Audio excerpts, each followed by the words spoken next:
Salut mes petits pragmas. Alors, souvent sur cette chaîne on parle de changement climatique, de sécheresse, de manque d'eau, etc. etc. etc.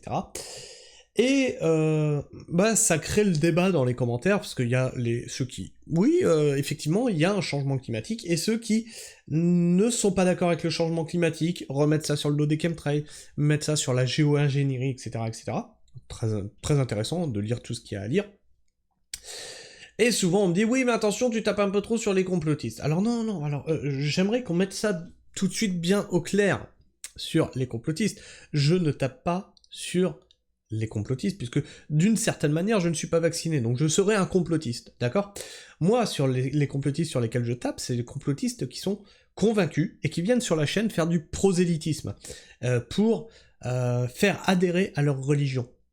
Tu vois, c'est les personnes avec qui tu ne peux pas parler, tu ne peux plus parler, parce qu'ils sont dans un dogme, ils sont dans une religiosité. C'est sur ces complotistes-là que je tape, ceux avec lesquels tu ne peux plus parler, genre tu vois, les êtres souverains, qui sont convaincus que, voilà, ils peuvent aller contre les forces de l'ordre. Ça me fait rire, d'accord? Que tu te poses des questions, c'est tout à fait normal. Je veux dire, le système fait tout pour te faire douter d'eux. Ils prennent des décisions systématiquement débiles, ils prennent des solutions systématiquement coercitives de taxes, etc., etc. C'est logique qu'au bout d'un moment, tu finisses par remettre en doute cette autorité, et que tu te poses des questions vers là où on te mène. C'est normal. Et avec vous, j'ai envie de débattre, c'est pas le problème. C'est pas sur vous que je tape, quand je tape sur les complotistes. C'est sur ceux, justement, qui ne se posent plus de questions, et qui sont convaincus qu'on a des reptiliens qui nous dominent, qui mangent des enfants, et qui nous balancent des chemtrails sur la gueule, et qu'ils savent tout, mais n'ont aucun fait pour le prouver. Rien. Que chi. Donc, vous posez des questions, je me pose des questions, tout pareil. Il n'y a rien de mal à ça. Se poser des questions, c'est les premiers pas vers la zététique. Alors attention, pareil, on me dit « Ouais, mais toi, tu es pro la Tronchambier, etc. » Non. La Tronchambier, à plusieurs moments, je n'étais pas d'accord avec ce qu'il dit.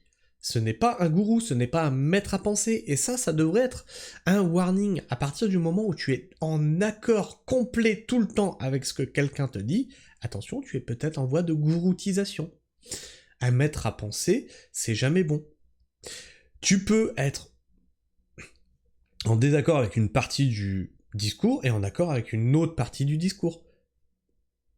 Mais quand tu es à chaque fois 100% d'accord, c'est peut-être parce que le mec te caresse dans le sens du poil, il te dit ce que tu as envie d'entendre. Et c'est pour ça que ma chaîne, elle picote un petit peu, certains d'entre vous, parce qu'elle vous donne jamais 100% de ce que vous voulez entendre, et on est dans une société de l'enfant roi, l'enfant qui a envie d'avoir son petit caprice, et qu'on lui dise « tu as raison, c'est bien ce que tu penses ». Moi, je vous force à penser au-delà de ce que vous pensez. Vous forcez à penser contre vous-même. Donc non. Je fais écho à une discussion que j'ai eue dans les commentaires. Je n'ai rien contre vous. Que vous pensiez que le changement climatique existe ou pas, je m'en fiche. Tant que vous êtes dans le questionnement. Tant que vous allez encore chercher des infos. Et tant qu'on peut discuter avec vous, sans que vous nous traitiez de « Ah, t'es un suppôt de Davos, tu travailles pour le World Economic Forum, nanani nanana ». Voilà, les arguments, dès qu'il n'y a plus d'arguments et dès qu'on rentre dans le débat, c'est directement l'ostracisation et la bienveillance à géométrie variable, parce que du coup, eux, ils te parlent de bienveillance, mais ils ont le droit de t'insulter, c'est normal, c'est logique, c'est ça. Donc, voilà. Et donc là, on va parler de changement climatique et de sécheresse. Et si, en cas de manque d'eau, on vous disait, l'État vous disait, hop, attention à vos douches, il va vous falloir vous laver en couple, au minimum. Lavez-vous en couple.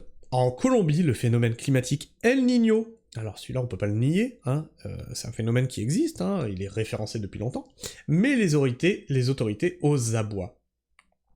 Depuis le 11 avril, les habitants de Bogota sont obligés de rationner l'eau. La sécheresse que subit ce pays a presque tari les réserves en eau qui approvisionnent la capitale colombienne. Une situation inédite due à El Niño, mais aussi peut-être à un manque de préparation des pouvoirs publics. C'est marrant ça, hein. Ils savaient pas qu'il y avait El Niño. Ils sont pas préparés, comme un certain Rhume 19. Oh mince, ça nous est tombé dessus, on n'était pas préparés. Alors comment tu expliques, couillon, que moi, tu vois, j'ai arrêté mes études en 3e pour aller vers après un CAP menuiserie. J'ai vu ce qui se passait en Chine, j'ai vu qu'ils construisaient 3 hôpitaux directs. Je me suis dit, oula, ça c'est pas normal. Ça va nous arriver sur la gueule, et du coup, on s'est préparé, moi et ma femme. Je ne suis pas à un poste de responsabilité, je ne suis pas à un poste de pouvoir. Donc j'ai encore moins d'infos que ceux qui nous dirigent. Et eux, leur seule préparation, c'était de mettre des affiches dans les aéroports.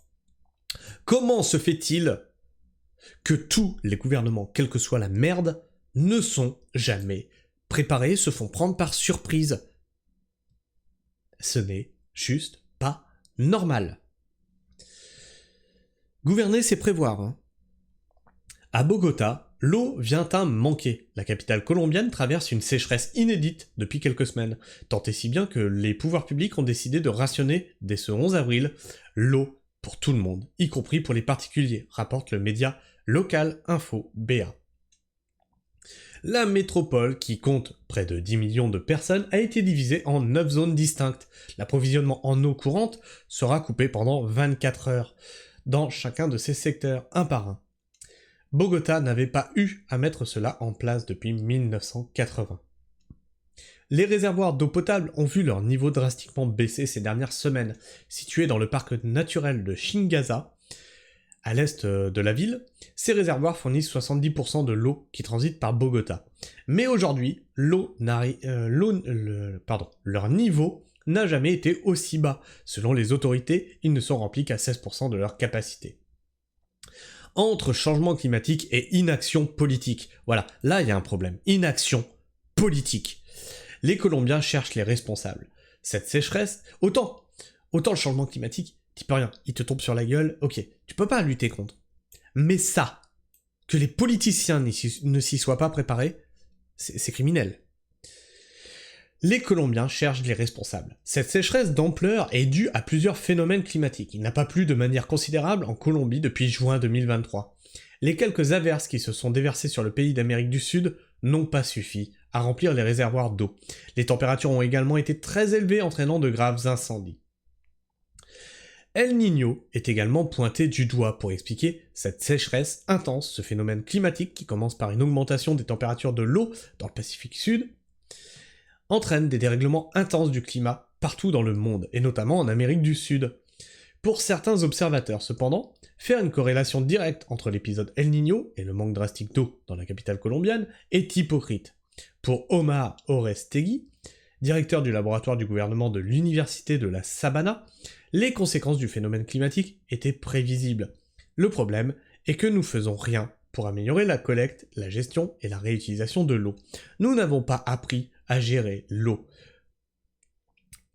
Alors, comme d'habitude, je vais vous inviter à aller voir les conférences de Laurent Denise. Je vous le dis, on est régulièrement en contact avec Laurent Denise, qui a une étude de l'eau, qui a une vision sur l'étude de l'eau qui est très intéressante.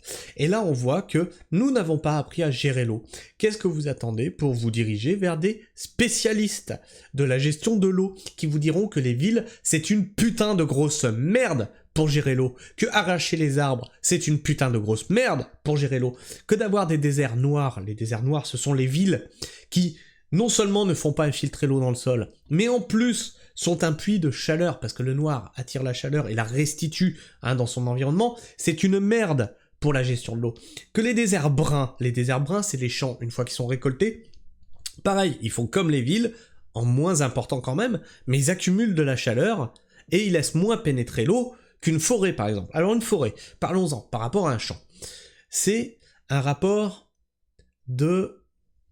Lorsque la forêt absorbe 300 litres d'eau, un champ absorbe 1 litre d'eau.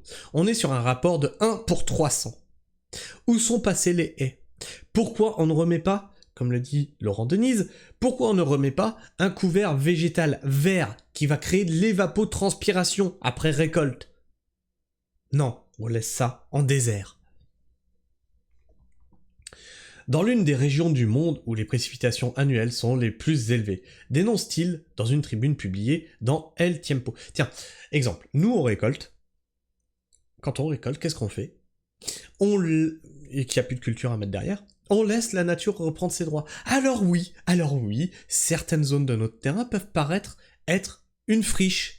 Oui, sauf que tout l'hiver, enfin toute la fin de l'été, l'hiver et l'automne, eh bien, mon sol est maintenu par les racines de ces plantes sauvages, il y a évapotranspiration, il y a tout ce qu'il faut, et une fois que revient le moment de remettre tout ça en culture, qu'est-ce qu'on fait? On débroussaille, ça fait de la matière végétale au sol, ou, alors après il y a deux solutions, soit on bâche, soit on laisse sécher au sol parce que ça va pas repousser, soit il y a un petit coup de motobineuse pour mélanger toute cette matière au sol, tu vois. Il y a plusieurs solutions. Alors, bâchage, paillage, ou mélangeage avec le sol. Le maire de Bogota conseille aux habitants de ne pas abuser des douches. Les pouvoirs publics... Ça vous rappelle pas, ne chauffez pas à plus de 19 degrés? Les pouvoirs publics semblent en effet agir avec précipitation pour éviter le pire, et cela donne des discours rarement prononcés par les politiciens. Sur le ton de la plaisanterie, sur le ton de la plaisanterie. Alors, est-ce que vous êtes sérieux quand vous dites de ne pas abuser des douches, ou est-ce que vous plaisantez? On sait plus en fait, on sait plus ce que vous faites. Sur le ton de la plaisanterie, le maire de Bogota, Carlos Fernando Galán, a recommandé ce 9 avril à ses administrés de réduire le temps qu'ils passent sous la douche. Moi, je le fais en 3 minutes. S'est-il enorgueilli sur la chaîne de télévision Noticias Caracol. Il a conseillé également de se laver en couple, dans un souci d'exercice pédagogique. Oui, et puis pourquoi pas, allez, toute la famille sous la douche.